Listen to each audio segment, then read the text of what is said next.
नमस्कार दोस्तों, OCN network में आपका स्वागत है। आज 2 प्रकरण हुए।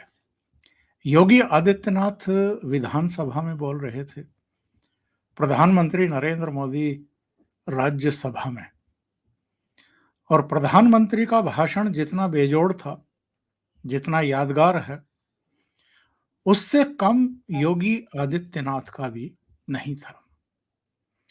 योगी आदित्यनाथ ने तो एक तरीके से महाभारत काल की कुछ घटनाओं की याद दिलाते हुए अभी अयोध्या के बाद जिन 2 हमारे आस्था स्थलों की बात की जाती है, यानी काशी और श्री कृष्ण जन्मभूमि यानी मथुरा, उसको लेकर के बहुत ही रोचक बातें कह डाली। और ये एक तरीके से योगी का महाभारत में मानता हूं। इसी तरीके से आप जानते हैं लोकसभा चुनाव बिल्कुल सिर पर हैं, और अभी हम 7 फरवरी में हैं, 8 फरवरी में हैं, और 1 महीने बाद किसी भी समय चुनाव की प्रक्रिया की तारीखें वगैरह सब अधिसूचना वगैरह घोषित हो चुकी होंगी। ऐसे में प्रधानमंत्री नरेंद्र मोदी ने जो कोई भी मौका चूकते ही नहीं हैं, कोई भी अवसर हाथ से जाने नहीं देते हैं, कभी नहीं गंवाते हैं। उन्होंने तो आज जवाहरलाल नेहरू से लेकर के और कांग्रेस की कुल मिलाकर के जो नीति, कुटिल नीति रही है, उसका पर्दाफाश करके रख दिया है।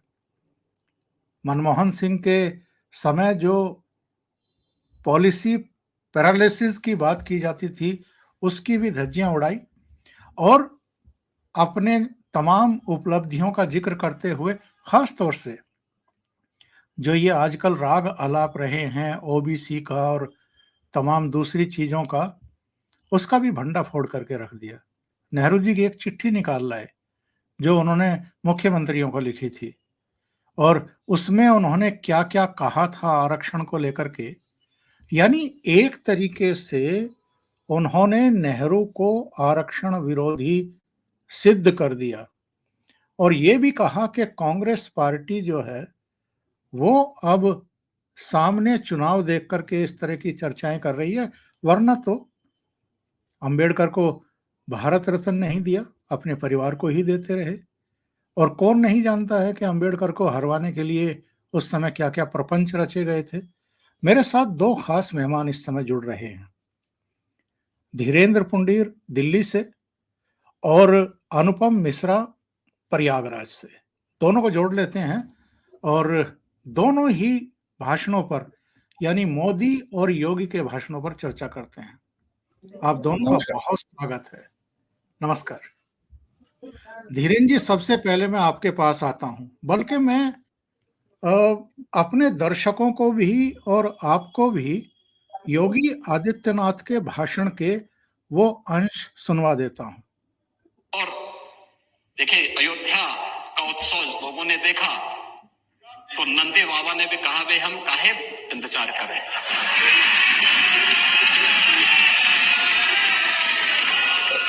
उन्होंने भी इंतजार किए बगैर रात्रि में बैरिकेड तोड़वा डाले,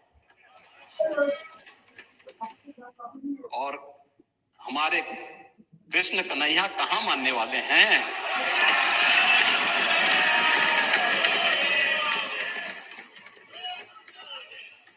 विदेशी आक्रांताओं ने केवल इस देश के अंदर धन दौलत ही नहीं लूटा था, इस देश की आस्था को भी रौंदने का काम किया था। दुर्भाग्य है, आजादी के बाद उन विदेशी आक्रांताओं को महिमामंडित करने के कुछ प्रयास हुए अपने वोट बैंक के लिए, अपने वोट बैंक के लिए। भारत का हर नागरिक, मुझे बहुत अच्छा लगा, मैंने एक दिन सुप्रीम कोर्ट की एक अधिवक्ता, संभवतः मैं उसका नाम जान नहीं पा रहा हूं, लेकिन कुछ संभवतः कोई सुबई खान है। धीरेन्द्र जी, उनका उद्बोधन की एक क्लिप तो लंबी है, लेकिन उन्होंने इशारों इशारों में कह दिया जो काशी में हुआ, जो नंदी बाबा ने किया, बैरिकेटिंग तोड़वा करके फेंक दिए रात को। तो कृष्ण जी कहाँ मानने वाले हैं। इशारों इशारों में उन्होंने एक तरीके से पूरा सिंह संगनाद कर दिया है, शंखनाद कर दिया है। जी, आज का भाषण मुझे लगता है कि बहुत बहुत ही दिनों बाद इस तरह का भाषण होगा जिसको बहुत दिनों बाद तक याद रखा जाएगा कि आखिर इतनी क्लैरिटी के साथ कोई सरकार अपने एजेंडे को किस तरह से आम जनता तक पहुंचाती है, आम जनता तक रखती है। इस धन्यवाद भाषण में जब प्रधान मुख्यमंत्री बोल रहे थे तो उस वक्त शुरुआत उसी तरह की उन्होंने बहुत धीमे से, लेकिन जैसे उन्होंने शुरू किया और बार बार महाभारत की लाइनों को उन्होंने कोट करते हुए एक एक करके समाजवाद के पूरे रूप भी गिनवाए कि किस तरह से समाजवाद कहां तक पहुंचा। लेकिन ये सब चीजें चूंकि वार प्रहार प्रति प्रहार होता है, ये राजनीति का एक हिस्सा है, लेकिन कभी कोई सरकार इस तरह से क्लियर अपना मैसेज देती है, ये आज दिखाई दे रहा था क्योंकि उन्होंने कुछ नहीं छिपाया। अगर 24 के चुनाव या उसके बाद की राजनीति के लिए हम देखें, क्योंकि जिस तरह से संसद में ये लास्ट सत्र था, उम्मीद करते कि चुनाव से पहले ये विधानसभा में इस तरह से दोबारा नहीं अभी आएगा जब तक कि अधिसूचना जारी होगी। उन्होंने कहा भगवान श्री कृष्ण ने तो यही कहा था, देना है तो आधा दो, लेकिन इसमें भी यदि बाधा हो तो दे दो केवल 5 ग्राम, अपनी रखो अपनी धरती तमाम, हम वही खुशी से खाएंगे, परिजनों पर असी न उठाएंगे, लेकिन दुर्योधन वह भी दे न सका, असी समाज की ले न सका। इतनी क्लैरिटी के साथ उन्होंने उस उद्धरण को दिया। तो मुझे लगता है कि जब सरकार और खासतौर से जननेता ये यकीन कर लेते हैं कि उनकी जनता इस बदलाव के लिए तैयार है या नहीं, इस चीज के लिए आगे जाने के लिए वो जनता, जो पूरा जनता का बड़ा हिस्सा है, जो इस देश की आत्मा है, इसीलिए आप देखेंगे जिस सांस्कृतिक राष्ट्रवाद या जिसकी बात की जाती थी, एक एक चीज आज एजुकेशन पॉलिसी पे क्लियर किया कि किस तरह से उनको नायक बना दिया। उन्होंने जो खलनायक थे इतिहास का, जिन्होंने आस्थाओं को रोंदा, उनको नायक बना दिया। यानी उन्होंने पूरी एजुकेशन सिस्टम को किस क्लैरिटी के साथ कहा कि भाई ये हमको उस तरह का कोई स्वीकार नहीं है जो विदेशी आक्रमणकारियों को, बर्बर हत्यारों को नायकों के तौर पर हमारे बच्चों को पढ़ाया जाए।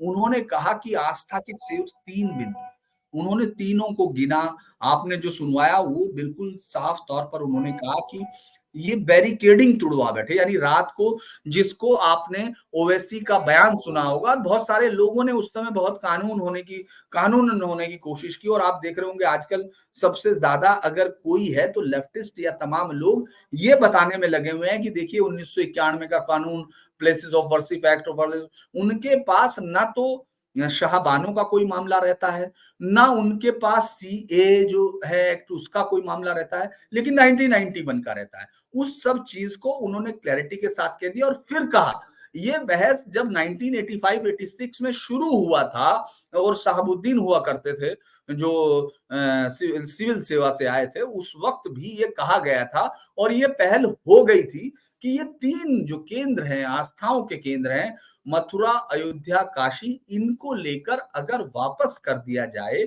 और तब उसके बाद ये सहर्ष वापस किए जाएं और उसके बाद ये देश आगे की तरफ बढ़े। और ये बात मुस्लिम क्लर्गी में आई हुई थी, उन्होंने ये बात स्वीकार भी की थी। लेकिन लेफ्टिस्ट हिस्टोरियन जिनमें से रोमिला थापर, एस गोपाल, इरफान हबीब, सूरज भान, जया मेनन, इतनी लाइन से है जो 52, उन लोगों ने खुद से आगे बढ़ के उन्होंने इन मुस्लिम जो लीडरशिप थी उसको ये यकीन दिलाया कि नहीं, ये आपसे नहीं ले सकते, आप ये क्या कर रहे हैं, ये तो इतिहास का काला हिस्सा है, ये तो सब चीजें। उस समय वो दौर चल रहा था जो वो लिख देते थे अंग्रेजी के अखबारों में, वो छप जाता था और इस देश के लिए सच हो जाता था, क्योंकि देश की 97% आबादी को ना तो उन अखबारों से कोई लेना देना था, ना उन अखबारों के एडिटर्स से कोई लेना देना था। आज जब वो सीधे तौर पर योगी बोल रहे हैं तो आप ये समझिए कि वो अपने लोगों से संवाद कर रहे हैं। और मैं ये कहता हूं कि इस पूरी पार्टी ने, इस पूरे जो नया रिजीम है, उसने लोगों के साथ बीच की कोई स्थिति छोड़ दी है, वो सीधे तौर पर संवाद करते हैं। उन्होंने तो ये तक कहा कि भारत का बहुसंख्यक समाज गिड़गिड़ाए, ऐसा पहली बार हुआ है, आजादी के बाद हुआ है। तो उन्होंने क्लैरिटी के साथ ये बता दिया, क्योंकि आज एक साथ दो भाषण चल रहे थे। आप प्रधानमंत्री के भाषण की बात जरूर कर रहे हैं, लेकिन आप एक और जो प्रस्ताव उस समय पास हो रहा था, जो वहां जिसकी पटाखों की गूंज जो है लोगों को सुनाई दे रही थी, वो था उत्तराखंड में यूसीसी का। तो उस वक्त दोनों प्रधानमंत्री, तो मैं हंस रहा था कि पहाड़ों की रोशनी जो है लखनऊ तक प्रकाशित कर रही है, लखनऊ से आगे बढ़कर देश के अलग हिस्सों तक जा रही है। मुझे लगता है कि आज के भाषण में बीजेपी ने और खासतौर से योगी आदित्यनाथ ने इस सरकार का आने वाले टाइम का एजेंडा भी साफ कर दिया, और ये एक इशारा भी है कि आपको जन भावनाओं को, बीच में किसी ने बरनावा की बात भी की, तो उन्होंने कहा कि वो तो हमारा महाभारत काल का है, उसके लिए क्या है, पांडवों का वो है। तो मुझे लगता है कि जो सांस्कृतिक राष्ट्रवाद या इस राष्ट्र की आत्मा की जो बात की गई है, अयोध्या पे जब आप कहेंगे तब उस पर बात करूंगा, लेकिन आज के भाषण की शुरुआती रिमार्क में इस तरह का भाषण जिसमें इतनी क्लैरिटी हो, जो सरकार के आने वाले समय की पूरी कार्यबद्ध योजना के बारे में बोलती हो, कम होता है। जी ओंकार जी। बिल्कुल सही बात आपने कही है अनुपम जी। सबकी निगाहें उत्तर प्रदेश पर ही टिकी हुई हैं। 2014, 2019 दोनों ही चुनाव में नरेंद्र मोदी को अगर बहुमत दिया है किसी स्टेट ने, तो वो उत्तर प्रदेश है। और उत्तर प्रदेश की जो हाल की घटनाएं हैं, अयोध्या की, काशी की, अभी मथुरा का जिक्र कर दिया है योगी जी ने, ये तीन तो हैं ही जिनको लेकर के वर्षों से, दशकों से, सदियों से लोग इंतजार कर रहे हैं। पर केवल ये तीन चीज नहीं है। उत्तर प्रदेश में जिस तरीके से विकास हो रहा है, हमें उसकी भी अनदेखी नहीं करनी चाहिए। और जिस तरीके से निवेश आ रहा है, तो कुल मिलाकर के जो पैकेज है इस समय मतदाताओं के सामने, वो सबसे आइडियल है, सबसे ज्यादा लोक लुभावन भी है और एक संदेश देने वाला भी है। ओंकार जी देखिए, भारत का एक चुनावी इतिहास बताता है कि विकास के नाम पर लोग चुनाव नहीं जीतते। अटल जी इंडिया शाइनिंग लेकर आए थे, हार गए। चंद्रबाबू नायडू ने अपने जमाने में मतलब आपने देखा था किस कदर विकास किया था और कैसे हैदराबाद को क्या बना डाला था, पूरे प्रदेश में बिजली की क्या व्यवस्था की थी। चंद्रबाबू नायडू चुनाव हार गए। भारतीय जनता पार्टी इस बात को अच्छी तरह समझती कि केवल विकास के नाम पर चुनाव नहीं जीता जा सकता। और मैं मानता हूं, और पुंडीर साहब मैं इस पे आपकी भी राय चाहूंगा, कि भारतीय जनता पार्टी ने अपने एजेंडे को जिसे कहना चाहिए त्रिशूल की तरह तीन मुंह कर रखा। एक विकास, डेफिनेटली बीच में विकास है, पर उसके दूसरी तरफ आपको समाजवादी योजनाएं नजर आएंगी, जिसमें आप देख रहे हैं कि फ्री का राशन मिल रहा है, और जिसे आपने देखा कि इतनी बड़ी हेल्थ स्कीम आपकी आयुष्मान चल रही है, और उज्ज्वला योजना चल रही है, फ्री के टॉयलेट्स बने, फ्री के घर बने, घर घर पानी देने की बात हो रही है, सोलर एनर्जी के माध्यम से बिजली फ्री देने की बात हो रही है। तो पहला तो बीच का आप मान लें, इस त्रिशूल का जो वो नोक है वो विकास है। उसके एक तरफ आपको ये समाजवादी योजनाएं नजर आती हैं, जो कि जन कल्याणकारी योजनाएं, जिसको आपने देखा किसानों के खातों में सीधे पैसा देना वगैरह वगैरह। और तीसरा आपको उनका नजर आता है इमोटिव इश्यूज। मेरा अपना मानना है ओंकार जी, चुनाव में अगर सबसे ज्यादा इंपॉर्टेंट कुछ है तो एक भावनात्मक मुद्दे होते हैं, जो किसी भी सरकार को बना या गिरा सकते हैं, बना या बिगाड़ सकते हैं। तो तीसरा उनका इमोटिव इशू है। विकास का दामन उन्होंने छोड़ा नहीं, विकास पर लगातार काम हो रहा है। आप देख रहे हैं कि पूर्वांचल एक्सप्रेसवे को आपने देखा उधर दूसरे एक्सप्रेसवे से जोड़ रहे हैं। आपने देखा कि पूरा एक रिलीजियस कॉरिडोर बना रहे हैं। तमाम चीजें हो रही हैं, और केंद्र, चूंकि डबल इंजन की बात है, तो केंद्र सरकार का पूरा सहयोग मिल रहा है। दूसरी तरफ आप देख रहे हैं कि जिस सारी जन कल्याणकारी नीतियां चल रही हैं। और तीसरा जो इमोटिव इशू है, जो एक भावनात्मक मुद्दा है, और जैसा कि आपने अभी कहा ओंकार जी की जो सदियों से भावनात्मक मुद्दा है अयोध्या, काशी, मथुरा का, तो वो उसको मैं एक बात जरूर कहना चाहूंगा आज, कि प्रधानमंत्री मोदी के आने के बाद यूं तो उन्होंने बहुत कुछ बदला, अयोध्या का मामला सॉल्व करा दिया, तमाम चीजें की, पर प्रधानमंत्री मोदी ने अपने हिंदुत्व के एजेंडे को कभी, कम से कम प्रधानमंत्री बनने के बाद, खुल के डिफाइन नहीं किया और खुल के उस पर बात नहीं की। ये मैं समझ रहा हूं कि भारतीय जनता पार्टी के शासन के 10वें साल में और योगी आदित्यनाथ के शासन के 7वें साल में ये एक जबरदस्त एक उनका एक स्पीच थी, और जिसमें उन्होंने खुल के अपना एजेंडा बयान कर दिया, डिफाइन कर दिया, एकदम खुले तौर पे चुनौती दे दी। आप देखें, जो बैरिकेडिंग तोड़ी थी, वो रात को बैरिकेडिंग हटाई थी, 7 दिन की मोहलत थी योगी सरकार के पास, और 7 घंटे में उन्होंने कर डाला। ये दिखाता है, वो तो योगी का अपना आदेश था। जिस मौखिक आदेश से मुलायम सिंह ने वहां पूजा रुकवाई थी, उसी मौखिक आदेश से योगी ने 7 दिन की जगह 7 घंटे में वो पूजा शुरू करवा दी। तो आप उसके बाद जरा आप उनकी शब्दावली देखें कि नंदी महाराज ने बाड़ा तोड़ दिया, कृष्ण कन्हैया कैसे मानने वाले हैं। तो इन सब में आपको एक जिद, एक हट और एक एग्रेशन नजर आता है ओंकार जी। इसमें हिंदू नहीं, हिंदुत्व नजर, प्रतिबद्धता नजर आती है, समर्पण नजर आता है, उनका भाव नजर आता है, उनकी आस्था नजर आती है। और मैंने इससे पहले भारतीय जनता पार्टी के, कभी कभी हेमंत बिस्वा शर्मा इस भाषा में बात करते हैं, पर मैंने इससे पहले भाजपा के किसी नेता को, ये कभी कभी मैंने नरोत्तम मिश्रा को भी इस भाषा में बात करते देखा था, लेकिन बड़ा ही खुल के उन्होंने जैसे अपना अपना एजेंडा डिक्लेयर किया।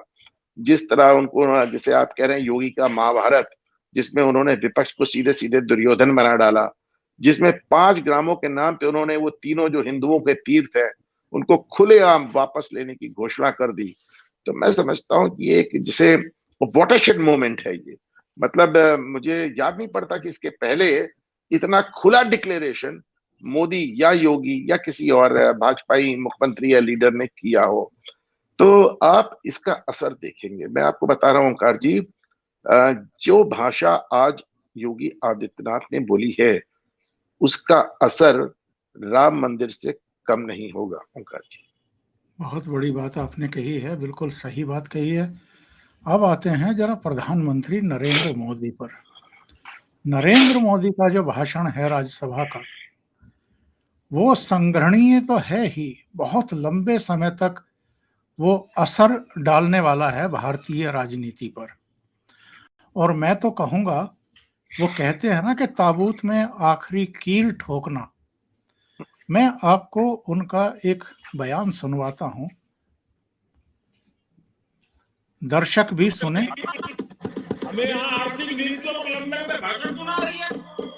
आदरणीय सभापति जी, जिस कांग्रेस ने ओबीसी को पूरी तरह आरक्षण नहीं दिया, जिसने सामान्य वर्ग के गरीबों को कभी आरक्षण नहीं दिया, जिसने बाबा साहब के बजाय बाबा साहब को भारत रत्न देने योग्य नहीं माना, अपने ही परिवार को भारत रत्न देते रहे, जिस कांग्रेस ने देश की गली सड़कों चौक चौराहे पर अपने ही परिवार के नाम पे 5 जड़ दिए हैं, वो हमें उपदेश दे रहे हैं, वो हमें सामाजिक न्याय 5 पढ़ा रहे हैं। हमें यहाँ आर्थिक नीतियों को लंबे में भाषण सुना रही है।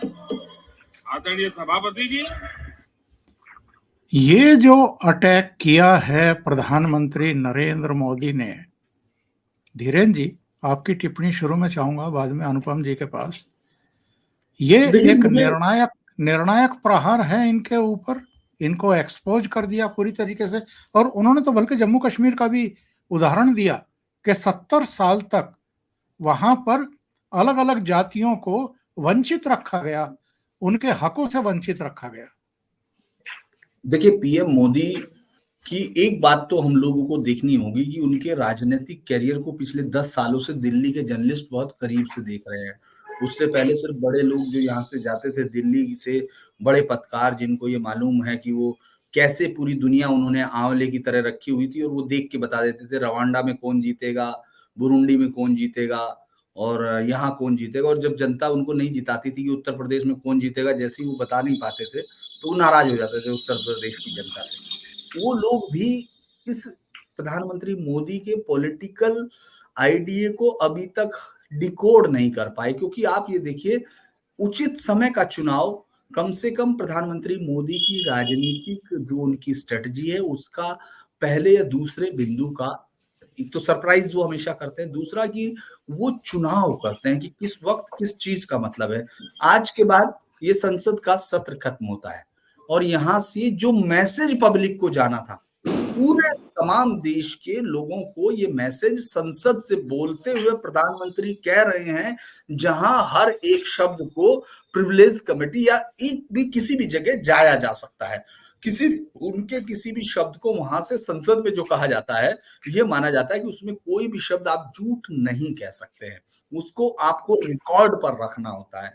तो आज के भाषण में जब उन्होंने सीधे तौर पर अटैक किया, तो ये जो पीडीए इंडी गठबंधन का जो बेसिक ताकत है, अगर आप गौर करेंगे, जिस पर वो जिसके इर्द गिर्द अपनी जो राजनीति इस समय बुनना चाहते हैं, या तो उनके पास अब साउथ और नॉर्थ का मुद्दा आ गया, जिसमें एकदम उन्होंने एक्सपोज कर दिया कि झूठ बोला गया कि किस तरह से पैसा नहीं दिया गया, पूरा पैसा, कोई पैसा बकाया नहीं, ऑन रिकॉर्ड बताया गया। दूसरा सबसे बड़ा जो मुद्दा था कि आप परिवारवाद से लेके जो हमेशा ओबीसी आरक्षण को लेकर आपने तमाम इस सरकार को घेरने की कोशिश की, लगातार की। आप देखिए जातिगत जनगणना को बिहार में, उत्तर प्रदेश में या तमाम जगह में इन्होंने अपना जीत का ट्रम्प कार्ड माना है, उसको उन्होंने सही मौके पर फेंक के रख दिया और खासतौर से सबूतों के साथ साबित किया।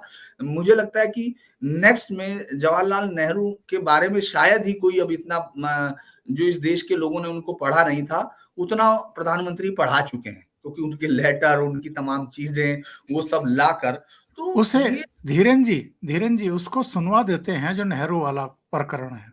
जी आप जी सुनवा। और मैं आदरपूर्वक नेहरू जी को इन दिनों ज्यादा याद करता हूँ, क्योंकि हमारे साथियों की अपेक्षा रहती है कि जरा उनको तो बोलो, कुछ तो बोल रहा था। अब देखिए, एक बार नेहरू जी ने एक चिट्ठी लिखी थी और ये चिट्ठी मुख्यमंत्रियों को लिखी थी। मैं उसका अनुवाद पढ़ रहा हूं।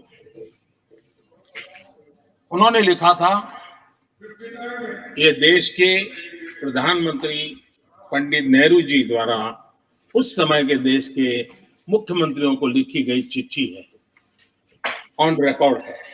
मैं अनुवाद पढ़ता हूं। मैं किसी भी आरक्षण को पसंद नहीं करता और खासकर नौकरी में आरक्षण तो कतई नहीं। मैं ऐसे किसी भी कदम के खिलाफ हूं जो अकुशलता को बढ़ावा दे, जो दोयम दर्जे की तरफ ले जाए। ये पंडित नेहरू ने मुख्यमंत्रियों को लिखी हुई चिट्ठी है। और तब जाकर के मैं कहता हूं, ये जन्मजात इसके विरोधी है। नेहरू जी कहते थे अगर एससी, एसटी, ओबीसी को नौकरियों में आरक्षण मिला तो सरकारी काम का स्तर गिर जाएगा। और आज जो आंकड़े गिनाते हैं ना कि इतने यहां है, इतने यहां है, उसका मूल यहां, क्योंकि उस समय उन्होंने रोक दिया था रिक्रूटमेंट ही मत करो। अगर उस समय सरकार में भर्ती हुई होती और वो प्रमोशन करते करते आगे बढ़ते तो आज यहां पर पहुंचते। जी धीरेन जी, ये वो इशारा है जो कुछ दिन पहले राहुल गांधी और उनकी पार्टी के लोगों ने ये बताया था कि कितने सेक्रेटरीज किस कास्ट के हैं, कितने उस पर हैं, वो सब हैं। तो वो एक पूरे इससे ज्यादा ऑथेंटिक उनके पास जवाब हो नहीं सकता है कि आप सक्सेशन में आगे बढ़ते जाते हैं। और चूंकि आपने उनको वहीं रोक दिया था, चूंकि इसके अलावा कांग्रेस इस वक्त कोई और राजनीति पे डिपेंड नहीं है, उसके पास कोई हथियार नहीं है। वो या तो लेफ्टिस्ट आइडिया के साथ जो उसकी पार्टी में घुस गए हैं पिछले कुछ समय से, अगर आप गौर करेंगे तो लेफ्टिस्ट के जो बेसिक सबसे कोर आइडियोलॉजी के लोग हैं, वो इस समय कांग्रेस के स्ट्रेटजिस्ट हैं। वो ये तय करते हैं कि आखिर बोलना क्या। जैसे भगवान राम मंदिर के जो श्री राम मंदिर जो ट्रस्ट का जो न्योता था, उसको ठुकराने के लिए बाकायदा एक चिट्ठी लिखी गई।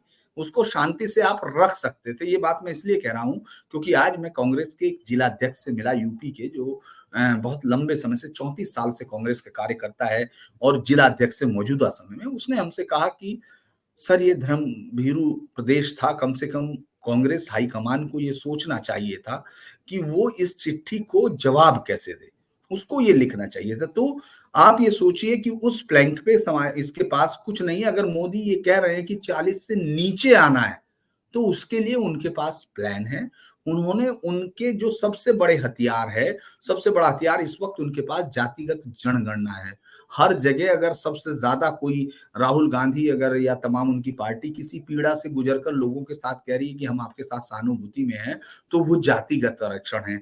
वो ये बताने की कोशिश कर रहे हैं कि साहब, आपको ये पार्टी, आप देख रहे होंगे कि यहाँ खत्म कर दिया गया कुछ 36, कुछ लोगों ने, यहाँ तक कि कोई असिस्टेंट प्रोफेसर है, मैं देख रहा था, जो अलग अलग यूट्यूब पर जाकर और समाजवादी पार्टी के प्रवक्ता की तरह भी उसमें काम भी किया है। उसके बाद वो ये बता रहे थे कि किस तरह से आरक्षण खत्म किया जा रहा है। तो बेसिकली हर एक चीज को प्रधानमंत्री मोदी ने इस तरह से एक ही चीज को रखा। मैं इसको एक बेहतरीन पॉलिटिकल स्पीच जरूर मानता हूं, जिसमें उन्होंने अपने विरोधी के जो तमाम हथियार है, जो उनके हथियार है, उनके सामने उन्होंने उन हथियारों को बिल्कुल मिट्टी के खिलौने साबित किया है। बिल्कुल किसी कवच को नहीं पहना उन्होंने। कवच तब पहना जाता कि मेरी सरकार ने इतनी नौकरी दी, इतनी नौकरी दी, जो अक्सर वो बताते हैं। आज का जो अटैक है वो उन हथियारों को ये बताने के लिए कि इनके हाथ में जो ये हथियार जिसको बता रहे हैं, ये मिट्टी की तलवारें हैं, इनसे कोई राजनीतिक विजय हासिल नहीं होती, ये साफ किया। तो आज का भाषण पूरी तरह से उनके हथियारों को भोतरा करने और उनके मनोबल को, या जिन लोगों ने उनके साथ, मान लीजिए आपने कोई प्लान बनाया है कोई किले के लिए, आपने अपनी सेना को रियाज कराया, तैयारी कराई है, लंबे अरसे तक आपने तय किया कि हम इस मकरनुमा जो चक्रव्यूह है इससे आगे बढ़ेंगे, और अचानक सामने वाला सेनापति आके ये बता दे कि ये कुछ था ही नहीं, इस तरह का कोई मकर चक्रव्यूह कभी रचा ही नहीं जाता और इसमें ये फॉल्ट है। वो आज उन्होंने किया। मुझे लगता है कि कांग्रेस को इस सदमे से उठ के काफी दिन तक सोचना पड़ेगा कि उनके पास और पॉलिटिकल इस समय और क्या हथियार। अनुपम जी, ये जो नेहरू की चिट्ठी वो निकाल लाए और उनको एक तरीके से आरक्षण विरोधी करार दिया, क्या ये रणनीतिक रूप से भी आप देख रहे हैं? क्योंकि इधर कांग्रेस लगी हुई थी कि मायावती को पटाया जाए, उनको साथ लेकर के आया जाए, तो इस खुलासे के बाद मायावती तो कभी कांग्रेस के साथ नहीं आएंगी। नहीं, डेफिनेटली गार्ड जी, देखिए, आएंगी नहीं आएंगी तो बात की बात है, लेकिन उन्होंने असहज तो सबको कर दिया। सिर्फ मायावती को ही नहीं, अखिलेश यादव को भी असहज कर दिया, लालू यादव को भी असहज कर दिया, डीएमके को भी असहज कर दिया। और देखिए, वो सरकार में है 10 साल से, उनके पास तमाम रिकॉर्ड्स तक उनकी पहुंच है। मुझे मान के चलता हूं कि एक लंबी टीम 24 घंटे यही करती रहती है, पुराने पुराने रिकॉर्ड्स और पुराने जो कुछ भी उनके पास मटेरियल है उसको खोज के निकालती रहती है। और वो एक बात तो आपको मानना पड़ेगा कि प्रधानमंत्री नरेंद्र मोदी के पास उनको जिसे मटेरियल सप्लाई करने का, उनको मुद्दे देने के लिए एक बड़ी जबरदस्त स्ट्रीम है। आप देखें, मैं आपको एक उदाहरण देता हूं। अभी उन्होंने कहा कि अरे साहब, आप तो वो लोग हैं जिन्होंने कर्पूरी ठाकुर को नेता विपक्ष नहीं बनने दिया। अब ये किस्सा किसी को नहीं याद, किसी को नहीं याद है कि साहब कर्पूरी ठाकुर को नेता विपक्ष कैसे बनने दिया। फिर लोग सब टूट पड़े, उसको खंगाला जाने लगा पूरा रिकॉर्ड। तो पता चला कि साहब वो बिहार में उनको वो दल बदल कानून पे उनको एक चिट्ठी देनी थी, वो नहीं दे पाए थे, और उसके बाद उनको नेता विपक्ष नहीं बनने दिया गया था। वो पूरा किस्सा उभर गया, वो किस्सा जो इतिहास में कब का दबा हुआ पड़ा हुआ था, आपने उसको खोल के एकदम सामने मार दिया। तो एक अंतर ये है नरेंद्र मोदी और राहुल गांधी में कि नरेंद्र मोदी एक अच्छी टीम से बहुत अच्छा रिस्पांस ले रहे हैं, बहुत अच्छा उनसे अपना जिसे कहना है बैकअप ले रहे हैं। और राहुल गांधी, जैसा अभी पुंडी साहब ने कहा कि यूनिवर्सिटी से निकले नए नए लड़कों से और खासतौर से जेएनयू, उनकी आधी टीम तो जेएनयू की है, देखिए ना। और मैं उनको वामपंथी भी नहीं मानता हूँ। वामपंथ क्या है भाई, ये सब तो सब अवसरवादी लोग हैं। जब जब चाहिए जो चाहिए कहलवा लीजिए। आप वामपंथी पार्टी से लड़ते हैं और तुरंत चुनाव हार जाते हैं। कन्हैया कुमार तो छोड़ के कांग्रेस में आ जाते हैं, यहाँ भी हार जाएंगे, कहीं और चले जाएंगे। लालू यादव को गाली दे रहे थे, लालू यादव के पैर छूते नजर आते। कौन सा वामपंथ, सिर्फ अवसरवाद है। वैसे वामपंथ भी अपने आप में अवसरवाद नहीं है तो और क्या है। तो एक आप देखें राहुल गांधी को क्या उनको मिलता है, उनको एक झुंझुना थमा दिया जाता है, उसको 10-15 दिन वो बजाते हैं। आजकल उस झुंझुने का नाम जातिगत जनगणना है। आप देखिए, और पिछला जो झुंझुना वो भूल जाते हैं। अब आप उनको बहुत दिनों से मोहब्बत की दुकान लफ्ज भी इस्तेमाल करते नहीं देखेंगे। आप देखिए, और वही नरेंद्र मोदी को आप देखें कि जो वो कहते हैं कि एक प्रोडक्ट को लॉन्च करने में आपकी दुकान बंद होने लगी, और उसके अगला वाक्य क्या कहते हैं नरेंद्र मोदी कि देखिए आप बुरा मत मानिएगा कि हमने आपकी पार्टी को दुकान कहा, आपने खुद ही अपनी पार्टी को दुकान कह रखा है, मोहब्बत की दुकान। तो सही। उनके पास, हाँ, उनके पास भी एक टीम है, उनके पास भी एक टीम है। मुझसे अक्सर ओंकार जी लोग पूछते हैं कि राहुल गांधी इतने बड़े नेता हैं, और चलो नरेंद्र मोदी नेता है तो ठीक है, राहुल गांधी भी बड़े नेता है, दोनों के पास टीम्स हैं। और जाहिर सी बात है कि दुनिया में जितने बड़े राजनीतिक लोग हैं उन सबके पास एक टीम होती है जो उनको सब कुछ सप्लाई करती है, यहाँ तक कि उनके भाषण तक में मदद करती है। आपको याद होगा ओबामा जब राष्ट्रपति बने थे तो उनको बड़ा भाषण फेमस हुआ था, आई हैव अ ड्रीम। बाद में उस भाषण का लेखक तक सामने आ गया कि साहब कि हमने लिख के दिया था। तो सबके पास टीम होती है। तो मुझसे लोग अक्सर पूछते हैं ओंकार जी कि भाई अगर मोदी जी के पास ऐसी टीम है तो राहुल गांधी के पास ऐसी टीम कैसे जो उनको हमेशा उल्टी उल्टी बातें समझाती है या फिर उठपटांग लिख के देती है। तो मेरा उनसे जवाब सिर्फ एक ही रहता है ओंकार जी कि किस आदमी के पास कैसी टीम है। जब आप कहते हैं तो ये भी ध्यान रखिए कि वो टीम चुनी किसने। बिल्कुल। अगर मोदी की टीम है तो मोदी ने चुनी, और राहुल की टीम है तो राहुल ने चुनी। तो केवल टीम पे दोष डाल देने से नहीं होगा, आखिर वो टीम और बना कौन रहा है। टीम से आप किस तरह के मटेरियल की बात कर रहे हैं, मांग रहे हैं, वही ना, आप इसके ऊपर टीम, डिपेंड भाई करता टीम आप बना कौन रहा है, टीम बना कौन रहा है। इस शो पे अगर कोई बहुत बेहूदी हरकत होती है तो कहीं ना कहीं ओंकार जी का भी तो दोष होगा ना कि आपने किसको बुला रखा है। तो आखिर टीम बना कौन रहा है। तो ऐसे में देखिए, एक मतलब कुछ चीजें हैं, अब उनको ऐसे जनरलाइज करके ऐसे कहना ठीक नहीं लगता है। पर हकीकत यह है कि नरेंद्र मोदी एक बहुत शार्प राजनेता हैं, और वो इतने नीचे से उठ के आए हैं। और इन्होंने मतलब जैसा वो कहते हैं और जैसा उनके बारे में लोग कहते हैं कि साहब कमरा भी साफ किया है, झाड़ू भी लगाई है, फर्श पे सोए हैं, गांव गांव गली गली भटके हैं, पूरा देश घूमा है। तो जाहिर सी बात है उनकी तुलना उन लोगों से नहीं की जा सकती जो कभी बाकी बच्चों के साथ स्कूल भी नहीं गया और जिनकी शिक्षा घर पर हुई। आपको बताया ओंकार जी ये बात मैं क्यों कह रहा हूँ। मैं प्रयागराज से आता हूँ और मैं ये बात जवाहरलाल नेहरू से देख रहा हूँ। यहाँ पे नेहरू जी आनंद भवन में रहते थे, और यहाँ पे उस जमाने यहाँ पे कॉलेज सेंट मेरीज कॉन्वेंट लड़कियों का है। उस जमाने में वो लड़की लड़कों दोनों का होता था। उसमें इंदिरा जी पढ़ी, उसमें नेहरू जी भी पढ़े। पर आप मानेंगे पंडित साहब की कभी दोनों स्कूल नहीं गए। इनके शिक्षक इनको घर आके पढ़ाते थे। तो इनके पास कभी स्कूली बच्चों का साथ ही नहीं रहा। राहुल गांधी कहने को सेंट स्टीफेंस तक रहे पर वो क्लास तक नहीं करते थे। दुनिया से भाई सिक्योरिटी रीजन से और तमाम रीजन से आपको कट के रहना पड़ा। तो आपका एकदम जिसे कहना चाहिए कि आपका एक्सपोजर नहीं हो पाया। बिल्कुल मैं मानता हूं, लेकिन जैसा मैं इतना मानता हूं वैसे मैं ये भी कहता हूं पंडित साहब कि अगर आप 25 साल से राजनीति पे और अभी तक आपका एक्सपोजर नहीं हुआ तो फिर वो नहीं होगा। ओंकार जी बिल्कुल सही कह रहे हैं। एक वीडियो जरा और सुनते हैं। और ट्रोलिंग की इंतहा है। प्रधानमंत्री नरेंद्र मोदी जिस तरीके से ट्रोलिंग करते हैं वो अपने आप में लाजवाब है। अच्छा, सुनिए। ये भी देखिए ओंकार जी, बड़ी मजेदार बात। अच्छा जी जी। एक अहम मुद्दे पर मेरी पीड़ा व्यक्त करना आदरणीय सभापति। हाँ, ये एक्चुअल में ये वो मुद्दा है जब उन्होंने डीके शिव कुमार के भाई के बयान पर नाराजगी जाहिर की। इसको सुन लेते हैं पहले। एक राष्ट्र हमारे लिए सिर्फ जमीन का टुकड़ा नहीं है, हम सबके लिए एक इकाई ऐसी है जो प्रेरणा देने वाली इकाई है। जैसे शरीर होता है, शरीर में जैसे अंगांगी भाव होता है, अगर पैर में कांटा लगे तो पैर ये नहीं कहता है, हाथ कभी नहीं सोचता है कि मुझे क्या, पैर को कांटा लगा है, पैर पैर का काम करेगा, पल भर में हाथ पैर के पास पहुंच जाता है, कांटा निकालता है। कांटा पैर को लगता है, आंख ये नहीं कहती कि आंसू मैं क्यों बहाऊं, आंसू आंख से निकलते हैं। हिंदुस्तान के किसी भी कोने में दर्द हो तो पीड़ा सबको होनी चाहिए। अगर देश का एक कोना, अगर शरीर का एक अंग अगर काम नहीं करता है तो पूरा शरीर अपंग माना जाता है। शरीर जिस प्रकार से अगर देश का भी कोई कोना, देश का कोई क्षेत्र विकास से वंचित रह जाएगा तो देश विकसित नहीं हो सकता है।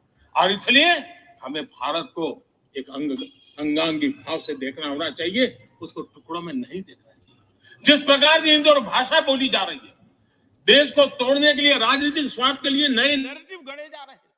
एक पूरी सरकार मैदान में उतर करके भाषा गढ़ रही है। इससे बड़ा देश का दुर्भाग्य क्या हो सकता है?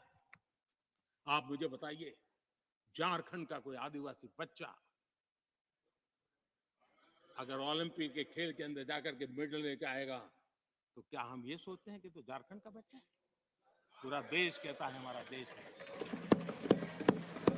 जब एक झारखंड का बच्चे में प्रतिभा देखते हैं और देश हजारों करोड़ रुपया, हजारों लाखों रुपया खर्च करके उसको अच्छे कोचिंग के लिए दुनिया के किसी देश में भेजता है, तो हम ये सोचेंगे कि खर्चा झारखंड के लिए हो रहा है, क्या देश के लिए नहीं हो रहा है? हम क्या करने लगे हैं, क्या भाषा बोलने लगे? इस देश का गौरव, हमारे यहाँ वैक्सीन, देश के करोड़ों लोगों को वैक्सीन का, हम ये कहेंगे वैक्सीन तो उस कोने में बनी थी इसलिए हक उनका है, देश को नहीं मिल सकती? कैसा सोच सकते हैं? क्या वैक्सीन उस शहर में बनी थी इसलिए देश के और भागों को इसका लाभ नहीं मिलेगा? ये सोचेंगे क्या? क्या सोच बन गई है? और एक राष्ट्रीय दल के अंदर से ऐसे विचार आए, ये बहुत बहुत दुखद की बात है। मैं पूछना चाहता हूं आदरणीय सभापति जी, क्या अगर हिमालय कल कहना शुरू कर दें, हिमालय कल बोलना शुरू कर दें कि नदियां मेरे यहां से बहती हैं, मैं तुम्हें पानी नहीं देने दूंगा, पानी का अधिकार मेरा है, देश का क्या होगा? देश कहां जाकर के रुकेगा? अगर जिन राज्यों में कोयला है वो कह दे कोयला नहीं मिलेगा, ये हमारी संपत्ति है, जाओ तुम अंधेरे में गुजारा करो, देश कैसे चलेगा? आदरणीय सभापति जी, ऑक्सीजन, कोविड के समय हमारे यहाँ ऑक्सीजन की संभावनाएं, पूर्वी कार्य में जो उद्योग है उसके देश के पूरे देश को ऑक्सीजन की जरूरत थी। अगर उस समय पूरब के लोग कह करके बैठ जाते ऑक्सीजन को हम नहीं दे सकते, हमारे लोगों की जरूरत है, देश को कुछ नहीं मिलेगा, क्या होता देश का? उन्होंने संकट झेल करके भी देश को ऑक्सीजन पहुंचाया। देश के अंदर ये भाव तोड़ने का क्या प्रयास हो रहा है? क्या इस प्रकार से देश को हमारा टैक्स, हमारे मनी किस भाषा में बोला जा रहा है? ये देश के भविष्य के लिए नया खतरा पैदा करने वाली बात है।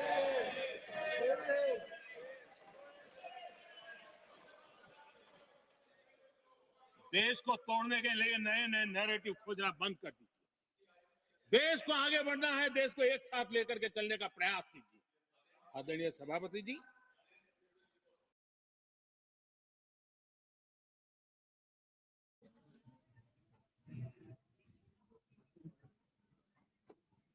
आपकी आवाज नहीं आ रही सर, आप म्यूट पे हैं।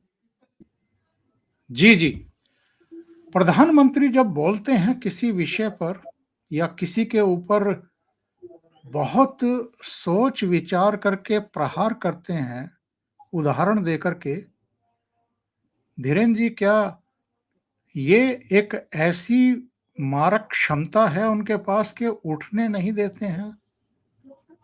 देखिए, मुझे लगता है कि जिस तरह का के सुरेश का बयान है, हम लोग याद कीजिए, आप शायद 1 महीना या 1.5 महीने पहले एक लाइव में बैठे थे, 2 महीने पहले, तब भी मैंने कहा था कि अब सबसे बड़ा खतरा क्या है? सबसे बड़ा खतरा ये है कि कांग्रेस और साउथ के कुछ लीडर्स का फ्रस्ट्रेशन इस लेवल पर चला जाएगा कि वो इस तरह की बातें करेंगे। ये असेसमेंट है, ये बहुत पहले सोचा जाना चाहिए था, और मुझे लगता है प्रधानमंत्री मोदी ने जितनी सिंसियरिटी के साथ उसका जवाब दिया वो भी कम है, क्योंकि ये इस देश को आज नहीं तो कल तय करना होगा। और मैं इस बात के लिए पूरी तरह से, मेरी नॉलेज और जितना भी मेरी पास समझ है उसके हिसाब से मैं इस बात को लेकर पूरा श्योर हूं कि इस पर देश को बहुत बड़ा फैसला लेना होगा, क्योंकि इस तरह से कोई भी राज्य कुछ भी बोल सकता है। उसके साथ के लोग, मान लीजिए कल को शहाबुद्दीन ये कह देता सिवान में उसकी एक तरफा चलती हुई राजनीति, और वो कहता कि मैं मत वो करा सकता हूँ, वो कर सकता हूं कि एक रेफरेंडम करा सकता हूं, क्या होने देंगे? क्या इस देश में संभव है ये? वो दरअसल उस बयान को जिस तरह उन्होंने जिस तरह समझाया, वो मुझे लगता है आम आदमी की समझ में आया। एक एक चीज उन्होंने बताया कि जब आप तड़फ रहे थे ऑक्सीजन के लिए, लाशें सड़कों पे गिर रही थी, उस वक्त पूर्वोत्तर के उन राज्यों ने अपनी जगह से निकाल कर आप तक दी। ये आपदा होती है, आदमी को संकट की चीजों को याद दिलाया। उन्होंने साफ कहा कि नदियां, वो इशारा कर रहे हैं क्योंकि नदी के लिए कर्नाटक रोज पड़ोसी राज्यों से लड़ता है, वो पूरा इशारा करने की तुम क्या करोगे, क्या होगा। दरअसल इसके खिलाफ संसद को, बाकायदा ऐसे शख्स को न केवल संसद से निकाला जाना चाहिए, मुझे लगता है कि उसके खिलाफ इस तरह की बोलने के पीछे उसको छोड़ा नहीं जा सकता कि सिर्फ उनको एक प्रिविलेज है या वो है।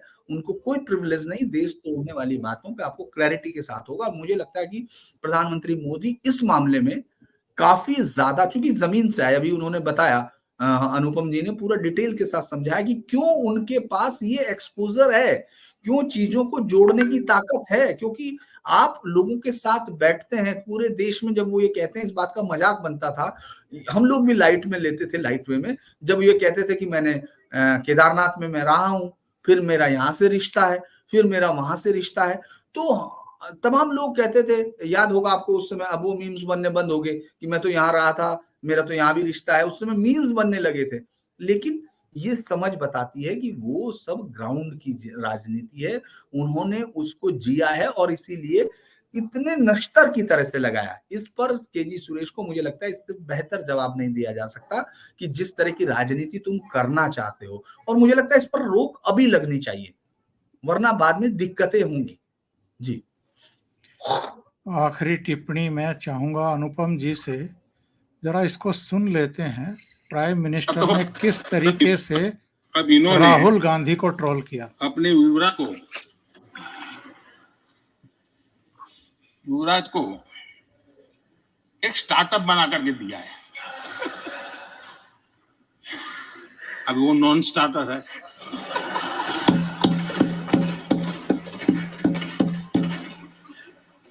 न तो वो लिफ्ट हो रहा है, न वो लॉन्च हो रहा है। अब इन्होंने अपने युवराज। जी अनुपम जी। ओंकार जी, आप एक चीज नोटिस करें कि आज प्रधानमंत्री ने, कम से कम मैंने नहीं सुना, पुलिस साहब ज्यादा ध्यान से पूरा डिबेट सुनते हैं, अगर मैं गलत कह रहा हूं तो मुझे प्लीज टोक दें, पर मुझे लगता है प्रधानमंत्री ने अपने निशाने पे सिर्फ कांग्रेस को रखा, उन्होंने क्षेत्रीय पार्टियों को पूरी तरह बख्श दिया। अब ये देखिए बड़ी बात है, उनको नजर आ रहा है कि भाई क्षेत्रीय पार्टियों से ऐसे ही कांग्रेस की नहीं पट रही है। अब बताए ममता बनर्जी जो बयान दे रही है, वो बयान आज उन्होंने दोहरा दिया, 40 सीट वाला। लो अब आप देखें, उन्होंने 3 बयान दोहराए। पहले उन्होंने कांग्रेस को दुकान कहा, फिर कहा आप ही कहते हैं दुकान है। 400 पार कहा साहब खड़गे साहब कहते हैं। कांग्रेस 40 सीट नहीं पाई, कैसा ममता जी कहती। तो आप उन्हीं से अस्त्र शस्त्र लेकर उन पर आप लगातार छोड़ रहे हैं। तो ये दूसरी बात, अभी जैसे मैं देखा, मुझे लगता है पुलिस, ओंकार जी, हमको वो भी उस पर भी देखना चाहिए। उनका एक बड़ा जबरदस्त बयान सेना पर भी आया। अगर सेना का मजाक उड़ाना, सेना को डिमोरलाइज करना आप बंद करें। अब ये देखिए, ये एक ऐसी बात है जो आम भारतीय को छूती है, क्योंकि अजय देखिए, कभी मैं क्या कहूं, हमारी तरफ कहते हैं आपकी बुद्धि की बलिहारी है। बालाकोट करके आप 2019 हार गए, फिर आप कहते रहे कि साहब बालाकोट का फायदा उठा लिया। अभी जब चुनाव आया तो पूरे 5 साल बाद फिर बालाकोट का जिन्हें निकाल लिया आपने, और अधीर रंजन चौधरी फिर से सेना का मजाक उड़ाने लगे, बैठ के वायुसेना का मजाक उड़ाने लगे संसद में, क्या कहते हैं, सच कहते हैं, झूठ कहते हैं, वगैरह वगैरह। तो अब जाहिर सी बात है, ये बातें लोगों को बुरी लगती है, और जो बातें लोगों को अच्छी या बुरी लग रही हैं, अगर नेता आपके दिल में झांक कर उन बातों को छूने में कामयाब है, तो फिर वो एक किस्ता फल लेता है। अब बड़ी दिक्कत कहाँ आती है, देखिए आप ओंकार जी, मतलब जहां गलत है मैं सब कहता हूँ, सब कहता हूँ, लेकिन दिक्कत ये है कि अगर मोदी अच्छा काम कर रहे हैं तो क्यों ना कहे भाई, कह दो। तो अभी पिछले शो में बैठा था कि साहब आप भाजपा ही है, उसका कोई क्या जवाब दे। आप बताएं, देखिए एक तो ये तो मोदी की अदा है कि वो पूरे 5 साल तो बहुत नरम रहते हैं, लेकिन जब चुनाव आने लगता है तो फिर उनकी ट्रोलिंग गजब की होती है और गजब का वो गरजते हैं। अभी तो वो आप देखिए जब रैली, एक चीज प्रधानमंत्री मोदी ने और साबित की ओंकार जी, इतना लंबा लंबा स्पीच 90 मिनट कल दिया था, आज दिया, उन्होंने एक बार फिर से साबित किया कि देखिए बोलने की जगह पार्लियामेंट है। वो पार्लियामेंट जिससे आप भागते हैं, जिससे आप कतराते हैं, जिसके चलने पे आप बैंकॉक चले जाते हैं, या जिसको आप हंगामा मचा के चलने नहीं देते। उन्होंने बार बार इसको साबित किया कि देखिए बोलने की जगह पार्लियामेंट है। और इतिहास गवाह है कि हमारे जितनी ऐतिहासिक स्पीचेस हैं, लाल बहादुर शास्त्री से लेकर अटल बिहारी तक, वो सब पार्लियामेंट में दी गई हैं। कोई शख्स याद नहीं रखता कि आपने किस भाषण, किस रैली में क्या कहा। पार्लियामेंट वो जगह है जिसका रिकॉर्ड दशकों सदियों चलता है और बार बार वो दोहराई जाती है। एक तो ये मैं कह रहा था। दूसरे, आप देखें कि पुनी साहब, आपको भी याद होगा कि पहले चुनाव के पहले जो एक कार्यकारी बजट आता था उसको वोट ऑन अकाउंट कहते थे। बाद में उसका नाम धीरे से बदल के अंतरिम बजट कर दिया। हाँ, अंतरिम बजट में इधर को उधर 25-30 साल से आप देखें कि चुनाव के पहले अंतरिम बजट आप पेश करते हैं, उसमें ढेर सारी रेवड़ियां बांटते हैं, क्योंकि महीने भर 2 महीने बाद चुनाव होता है। मैं, और अगर मैं फिर से गलत हूं तो आप दोनों प्लीज हम मुझे करेक्ट कर दीजिएगा, मैं पहली बार ऐसा अंतरिम बजट देख रहा हूं जिसमें कोई घोषणा नहीं, कोई छूट नहीं, कोई आयकर में छूट नहीं, कुछ नहीं, कोई रेवड़ी नहीं। बिजली की बात भी करते हैं फ्री की, तो उसको सोलर एनर्जी जोड़ देते हैं कि अपने छत पे लगाओगे तो फ्री बिजली पाओगे। तो ये एक, आज मुझसे किसी ने सवाल किया, पंडित साहब, किसी ने कहा कि क्या ये प्रधानमंत्री मोदी का ओवर कॉन्फिडेंस है। हमने कहा साहब देखिए, ओवर कॉन्फिडेंस में आने वाले शख्स को लगते तो नहीं। इसमें मैं बिल्कुल मानता हूं कि जो उन्होंने बजट में एकदम उस बजट को मैं सुन रहा था कि एक पत्रकार कह रहे थे ये तो मोदी की जीत का ऐलान है। चुनाव के पहले ही बजट में कोई छूट ना देना तो जीत का ऐलान है। मैंने कहा लेकिन ओवर कॉन्फिडेंस में आने वाले नरेंद्र मोदी लगते तो नहीं है। बड़ी जिंदगी की एडवर्सिटीज उन्होंने देखी है। तो एक बात आप जान लीजिए, एक तरफ वो बजट में कोई छूट नहीं देते, तो दूसरी तरफ अपने कैडर के, अपनी पार्टी के जो पॉपुलर ओपिनियन है उसके खिलाफ जाकर नीतीश से हाथ मिलाते हैं। अपने कैडर के, अपनी पार्टी का जो पॉपुलर ओपिनियन उसके खिलाफ जाके जयंत चौधरी को दाना डालते हैं। अपने कैडर के, अपनी पार्टी का जो पॉपुलर ओपिनियन उसके खिलाफ जाके उद्धव ठाकरे से भी एक बातचीत शुरू करते हैं, बादल से भी बातचीत शुरू करते हैं, नायडू से। तो मैं इसको कहता हूं कि मोदी वो शख्स है जो बात 400 की करते हैं, आंख 272 पे रखते हैं। ओंकार जी, और इस नोट पर मैं कार्यक्रम समाप्त करूंगा कि जो बहुत इंटेलिजेंट छात्र होते हैं, मेधावी छात्र होते हैं, वो जब परीक्षा शुरू होती है उस समय रात रात भर जाग करके नहीं पढ़ते हैं। वो पूरे साल उसकी तैयारी करते हैं और जब एग्ज़ाम का टाइम आता है तब पूरी तरीके से रिलैक्स हो करके एग्ज़ाम देते हैं। नरेंद्र मोदी अंतरिम बजट में लोगों को घोषणाएं करके लुभाने के रास्ते पर चलने वाले लोग नहीं, व्यक्ति नहीं है, प्रधानमंत्री नहीं है। उन्होंने तो इतना बड़ा लाभार्थी वर्ग ऑलरेडी तैयार कर दिया है जिसके लिए अंतरिम बजट या आम बजट में कुछ ज्यादा घोषणाएं करने की जरूरत ही नहीं है। बहुत बहुत धन्यवाद अनुपम जी और धीरेन्द्र जी, आप दोनों जुड़े। बहुत बहुत धन्यवाद आपका। Thank you so much.